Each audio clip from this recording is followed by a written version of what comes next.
Hey everyone, welcome to the channel and welcome to the video. I recently started a series called Defending Anime Villains, a series where I pick a villain suggested by you all in the comments, and then I look into their crimes and actions in the anime they came from, and use that information to defend them in court as their lawyer. So far I have defended the following villains: Eren Yeager from Attack on Titan, Griffith from Berserk, Itachi Uchiha from Naruto, Kid Buu from Dragon Ball, Dio from JoJo's Bizarre Adventure, Mahito from Jujutsu Kaisen, and finally, Ant King Meruem from Hunter x Hunter. I will be playing a compilation of the videos one at a time, and at the end of this video, I will be discussing how I arrived at each defense for the villains. So let's roll the intro and get started, shall we?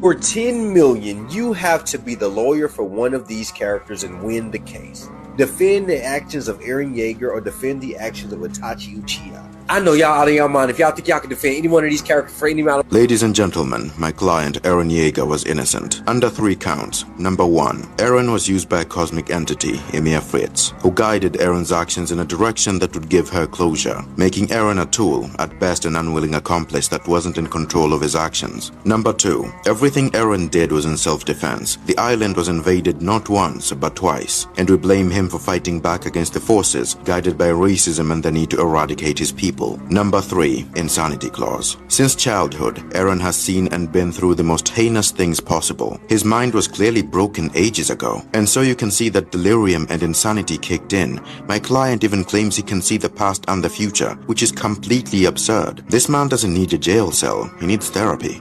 The amount of people telling me to defend Griffith is alarming, but I started this series so I will continue it. I will do my best to defend him. Your Honor, my client is unfit to be prosecuted, as this man is utterly and completely insane. I have evidence to prove that he suffered a psychotic break and never truly recovered again. As civilized people and according to the law, we cannot prosecute someone of this mental state, and as his lawyer, I request his sentence be permanent residence in a maximum security psych ward, with daily mental evaluations and possible correctional treatment via electricity directly to the brain. Yes, the same kind given to the Joker. Wait, send him directly to Arkham, preferably right next to Scarecrow. I repeat, without the possibility of ever being released, and please ensure none of his attendants are ever female. Thank you. This is exactly why I chose not to defend Itachi. It's far too easy. Itachi did not annihilate the Uchiha because he wanted to. This was a direct order from Danzo and the Leaf Shadow government, and Hiruzen didn't exactly do anything to stop it. So as far as the law is concerned, Itachi is a soldier that followed his country's orders. The fact he could spare Sasuke was just a bonus treat. In reality, the Uchiha were leading a rebellion against the Leaf, so Itachi's actions actually prevented an internal war between the Uchiha and the rest of the Leaf. In the grand scheme of things, what Itachi did was for the greater good, and so he is innocent. If you want to prosecute someone, go grab Danzo, who will at some point probably consider hiring me to defend him. Looks like I will be defending Kid Buu. Your Honor, the first thing I will start by saying is,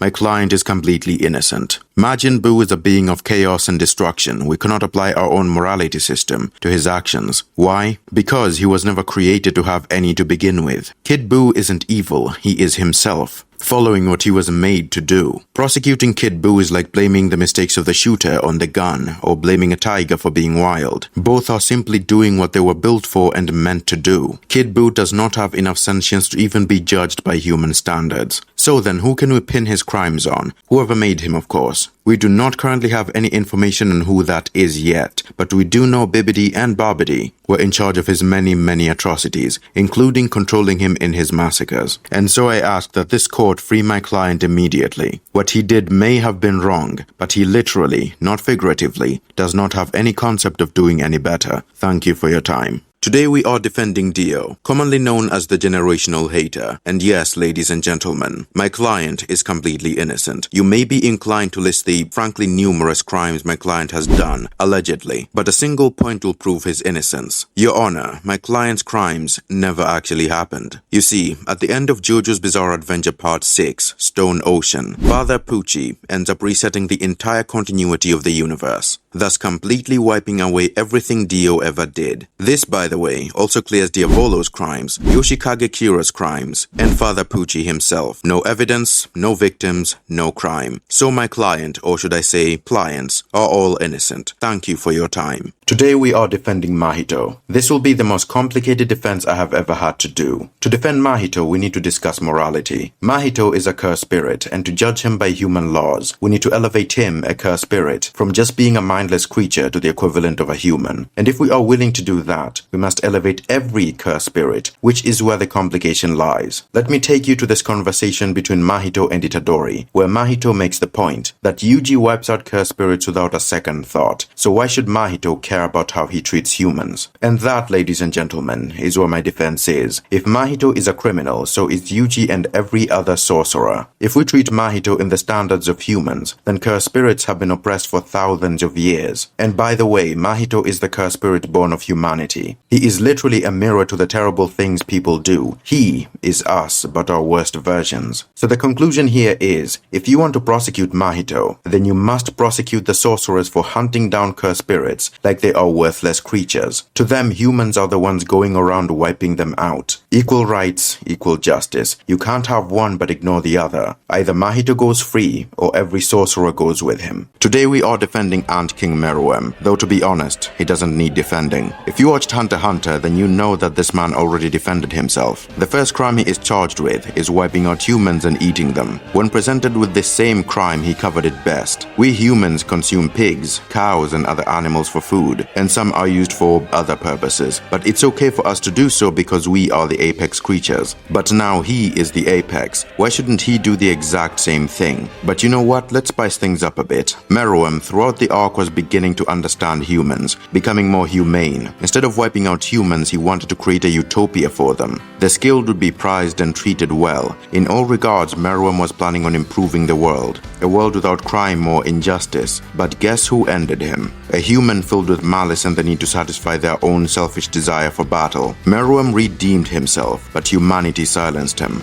Not only is he innocent, in the end he was a victim. Netero refused to tell him his own birth name unless he fought back, when Meruem had no interest in harming Netero. Who exactly is the villain here? Case closed. Meruem, king of the ants. You really don't have any idea, do you?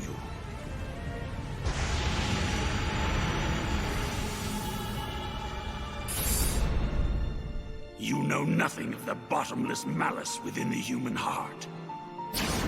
Alright, welcome to the behind the scenes portion for this video. From here I will be discussing each of the videos you just saw one at a time. I will try to keep it to at least below 2 minutes each. I don't want to yap too much, so let's start with the first one. This video has a little bit of history behind it. The creator of the video I responded to, Todd Way, actually did something similar before, and in that video I actually commented a long drawn out defense for Eren. I mostly just did it as a joke of sorts, but this time I saw this video pop up and it reminded me of that comment. I figured I might as well just make a video and share my opinion that way. Someone might find it funny or it will spark a discussion. You don't ever really see people make outlandish videos defending these villains in this kind of manner, so I figured I might as well. And so began a series I find pretty darn fun. Defending Eren is easy to me. He was a person who sought out freedom, just to realize that he will never actually be free. First the walls, then the island, then the entire world. Everyone hated Eldians, and Marley specifically oppressed them, keeping them in slave camps, using them in wars, and invading the island out of pure greed. One thing I wish people realize is, Marley had peace. The world genuinely had peace. Marley was handed every single titan except for the founder and given half the Eldian population to use as they please. But that just wasn't enough. They had to have the founder as well. This is the classic poking the sleeping bear in a cave. The bear wants nothing to do with you, but because of greed or stupidity, you go and poke it and then get enraged when it attacks. So that was the first defense for Eren, self-defense. The second one was the whole Ymir plotline. She straight up just waited thousands of years for Eren to be born, then gave him everything he needed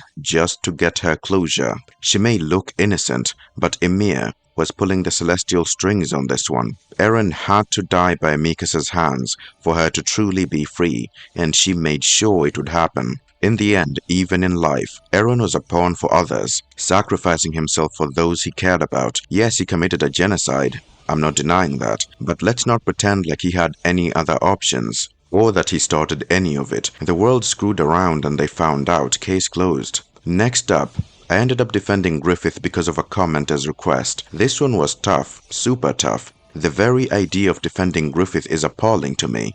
But I'm no quitter, so I went along with it. It had occurred to me that Griffith is a victim of intense trauma. This man did not exactly have a happy life. He sold himself to nobles for money and influence, eventually meeting with Guts and having a relatively happy life. It's evident that he actually had unhealthy feelings towards him. So yeah, the joke about him being gay Batman is pretty much real. Anyway, when Guts left, Griffith, who's not used to not getting what he wants, snapped. Guts wasn't just independent now, he was stronger than him, and this made him act up and do, well, the princess, who just happened to have a diddler for a father, which earned Griffith torture so bad he looked like, well, this in the end. Griffith was truly broken by this point until the Crimson Baylet showed up again. One last chance at greatness, and he took it, shamelessly might I add, and did a terrible thing to everyone, not just Casca. So the only defense I have here is the insanity defense. This is a man who underwent a psychotic break and he lost himself. My recommendation was to put him in an asylum, not a prison. He is completely unfit to be prosecuted.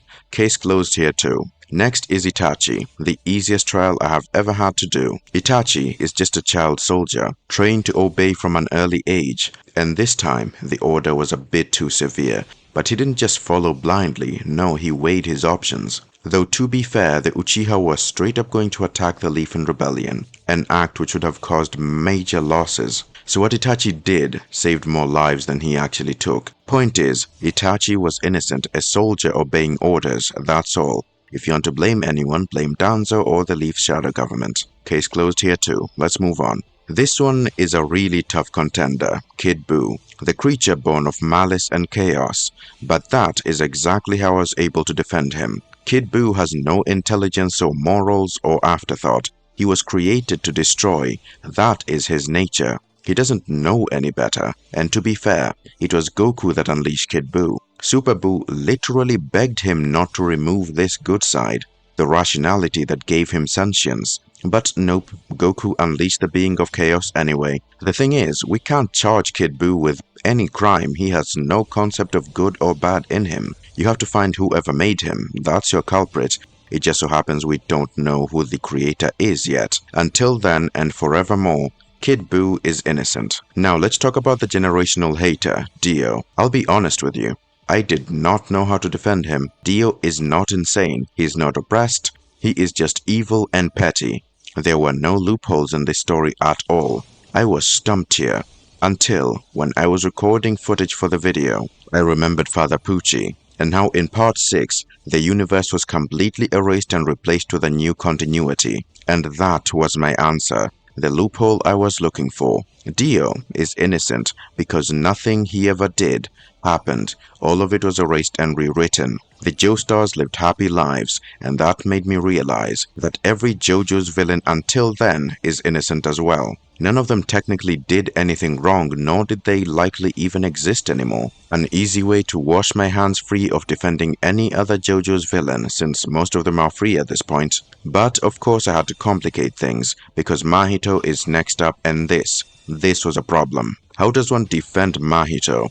Well, not by addressing his crimes anyway, and instead focusing on his circumstances. I had to pull some morality and actual law into this for it to actually make any sense. So firstly, I clarified that Mahito is not human, so we can't exactly prosecute him by using our laws. But if we want to treat a curse as a human and use our laws on him, then we have to treat all curses with the same action, and that immediately shifts the crimes from Mahito to humanity itself, as I intended. So, by treating curses as humans, you start realizing that humans have been killing curses for years now, using them, trapping them, wiping them out, all the works. They are essentially treating them like a very oppressed minority in society.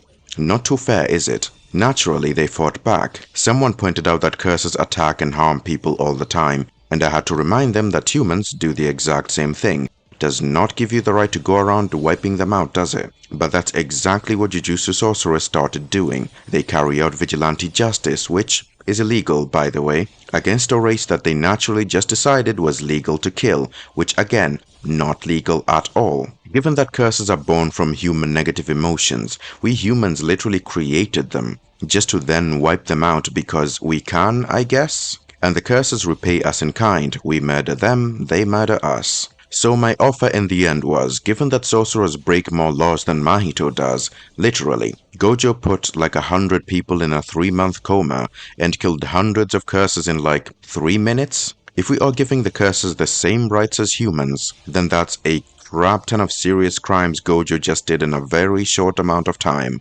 And he somehow got away with all of it. So if Mahito is going to jail, cuff the sorcerers, they are all just as guilty and should be right behind him. Finally, onto the last defense of the video, Ant King Meruem. This one was probably the most fun I had with these. I was getting used to the flow of these defenses and actually enjoying the series myself. So for Meruem, using something like the insanity defense would not have worked. He is highly intelligent, smarter than most beings in Hunter x Hunter. I was going to bring up that he is a child, but nope, he was born very mature. So I went with a defense worthy of a king, one straight off of his own words. We humans consume cows, pigs, and livestock for our own needs. We hunt and skin animals for our own purposes. We keep animals as pets and put down the ones in suffering. Simply because we are the apex, well, not anymore. Meruem is the new apex, and he brings up a very fun point. Why shouldn't he treat us the exact same way we treat animals? That's all we are to him, livestock. It seems only natural to do exactly what we have been doing for centuries. Treat what's lower down the food chain accordingly. It was already case closed right there, but I was having far too much fun. Meruem did not remain a tyrant. He became a human at heart. That's thanks to Komuki. She taught him what it means to truly be human, and it changed him forever. No longer interested in needless slaughter, he wanted to make the world into a utopia, to prize the ones who deserve to be. A world where everyone will get exactly what they deserve and earn, no less, no more. But Isaac Netero was his second teacher in humanity. He taught him the true selfishness, the malice and evils of mankind's nature, keeping his name a secret just to force him into a fight he did not even want. And when satisfied, Netero ensured the king would die. But even as he passed away, he did so with the only human that he prized most. Meruem was born the Ant King, but he died as a man, wanting nothing more than time with the one he cared for most. Now that's good storytelling, and why Meruem is innocent. Also, Netero, your old behind is screwed. If I ever decide to start prosecuting so-called heroes, massive vendetta against you, my friend, you'll probably be first. Anyway, I will be ending the video there. I'm currently typing up the script right now and realizing I talked for way longer than I intended. Holy crap, I'm screwed when I edit this. If you made it this far, just comment something dumb like peas and carrots. Don't explain why in the comments. To everyone else it will just be a random Dragon Ball Super reference, but to you and me it's a secret. I will leave a heart emoji on every single comment that says that. Thank you so much for watching, and I will see you in the next video. Peace, my friend.